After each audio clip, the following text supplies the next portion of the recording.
Chapter 18. Meet Me Under the Mistletoe. At 7 o'clock, customers were in full swing, the Legion packed with carolers, shoppers, and vendors. People were buying gifts left, right, and center. Even the animal shelter was enjoying generous sales for their holiday calendars and charitable donations. Everyone was in the giving spirit, just in time for the holidays. I was lost in the hustle and bustle of the market that I completely forgot about the letters and the sender. Some punk kids knocked down my mistletoe with oversized candy canes half the size of walking sticks. I had watched in horror as one swung up like a batter and swatted my perfect mistletoe down from its hook. Teenagers. Unfortunately, I had planned for such antics. I had brought an extra arrangement of mistletoe as a backup because I had been learning the importance of backup plans. I was leaning from my ladder, surrounded by twinkling lights and the smell of freshly baked cookie vendors. Time stood still when my secret admirer finally made his merry appearance, and I nearly fell off my ladder. He stared up at me with longing eyes. "I wish I had never left," he called up to me from under the archway. "I wish we had stayed together." I didn't know if I should laugh or cry. It was really him. "Tom," I barely pushed his name past my lips. My chest filled tight with love. Tears streamed down my face. "Is it really you?" His dark charcoal eyes looked up at me as a smile tugged at the corners of his mouth. Who else could it be? The smile then overtook his entire face. "I'm in town visiting my parents for Christmas. They moved back a couple years ago. The city wasn't for them." There were so many things I wanted to say to him. Why didn't he come back? Why didn't he tell me? Why, after all these years, did he contact me again? I wasn't going to let him off easily, even though my heart was filled with love for him. It was like no time had passed at all. "Why now?" I shot back at him bluntly. I pierced nostalgia in the butt, waiting for an answer to a decade-long question. The smile faded from his face. "I didn't have a choice when we moved away. My mom needed to take care of my uncle." He took a step towards me. "I was heartbroken. I was ashamed of how we left. I couldn't face you."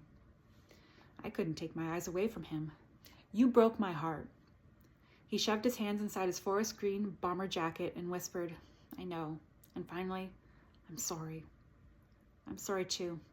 The crowds continued to flow around us, oblivious to the rekindling missed connection. "You seem to be doing okay for yourself," he smiled. Damn his smile. It was melting my heart. "How did you know?" I asked quizzically. He raised his eyebrows. "Mom told me." His face lit up. "She's really proud of you. She calls you the boss lady when I talked to her on the phone. She sent me a clipping of you in the newspaper." "I always loved your mom, even if she did take you away."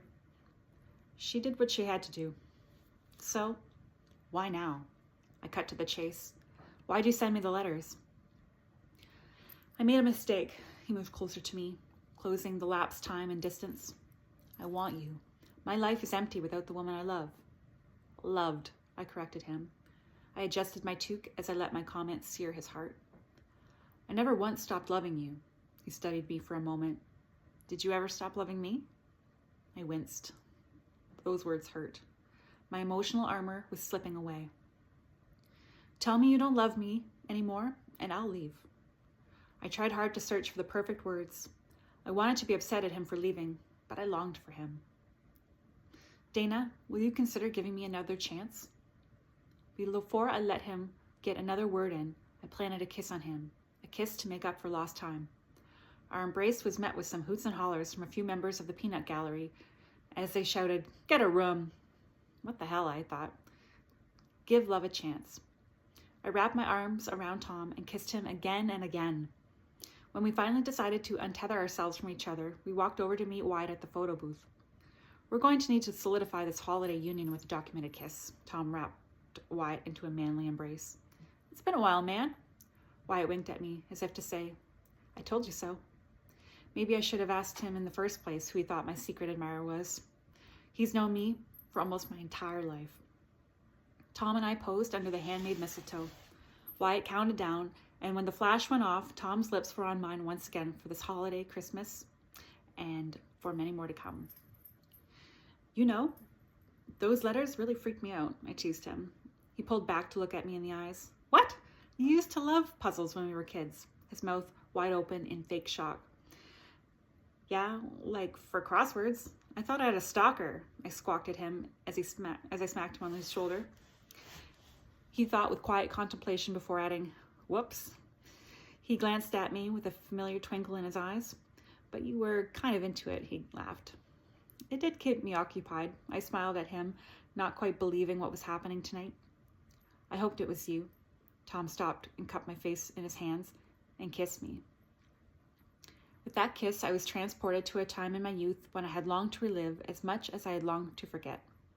Tom saw me for me, loved me for me, and he was back. A second chance for the both of us. "You two lovebirds done with that mistletoe yet?" Mr. Collins called out from the crowd. "Some of us want a kiss too." "What's stopping you?" I hollered back. With a jolly laugh, Mr. Collins added, "Nothing," and he pulled his wife in for their own embrace.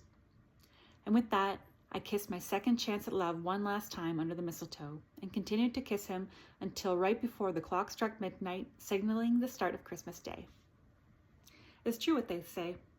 Sometimes love comes around once in a lifetime, and sometimes it comes around a second time when you meet someone special under the mistletoe.